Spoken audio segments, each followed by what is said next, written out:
Alright boys, let me guess. You're losing a lot of games in Foot Champs. Well, lucky for you, I have the best settings that has actually helped me win more games and make less excuses. Alright, so first things first, the preset will always be competitive in any online game mode you play, so Foot Champs, Foot Rivals, whatever online seasons, you know. The only time it's not going to be competitive is if you're playing offline matches like kickoff, and I know you're not playing kickoff by yourself, so just keep it on competitive. Shot assistance assisted, time finishing. If you're good at time finishing, turn it on obviously. If you're not good at time finishing and you spam the circle button every time you shoot, just turn it off, but I would recommend learning it and practicing it to actually get good at it. It basically means that if you green the shot, you'll have better shot accuracy and more chance of it going in. So if you master it, then you're going to be scoring goals. Through pass assistance semi, lob through pass semi, ground pass assistance assisted, press assistance assisted, or you can put it on semi. If you put it on semi, then you can actually control the power of your crosses, meaning like the longer you hold the cross button, the further it'll go, and the shorter you press it, then you know the shorter it'll go. Whereas if you put it on assisted, the game will just automatically choose which one to pass it to, if that makes sense. Me personally, I just put it on assisted because I don't cross anyway, but you can put it on semi. Lob pass assistance assisted, pass receiver lock late. I'm pretty sure it's literally the best one, so just keep it on late. It's basically when you pass to a player but last second you want to switch to another player. That's basically what late means. It just gives you more room to change your pass direction. Precision pass sensitivity normal, clearance assistance directional. Defending, you can put it on either tactical or advanced. Tactical is basically what you're used to in the previous FIFAs, but I know some pros even use tactical defending, so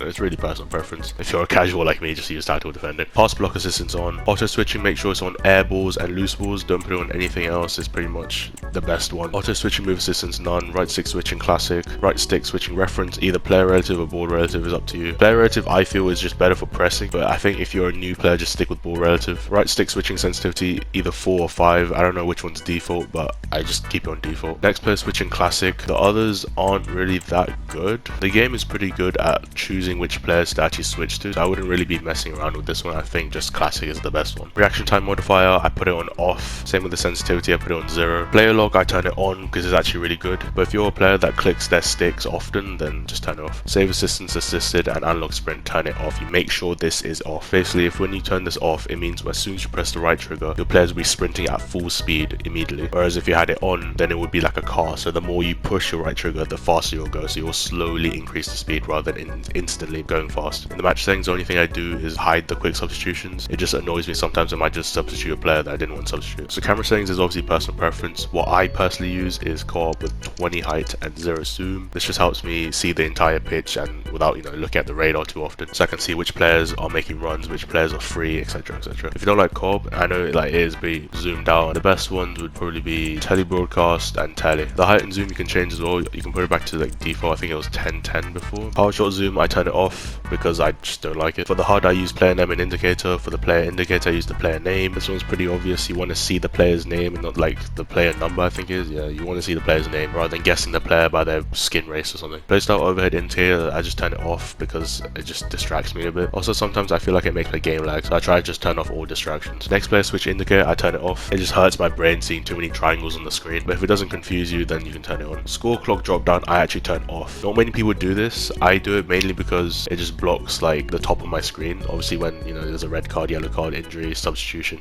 it just blocks the pitch at the top left, so sometimes I'm making a run, I can't see the player because someone's injured or something. Precision pass and precision shot visuals, I turn them both off. It's just another distraction for me, I just don't like it. Scoring lineups, I just turn off. Same like the score drop down clock thing, it just gets in the way of the pitch. Like I don't need to know my lineup, I know my lineup.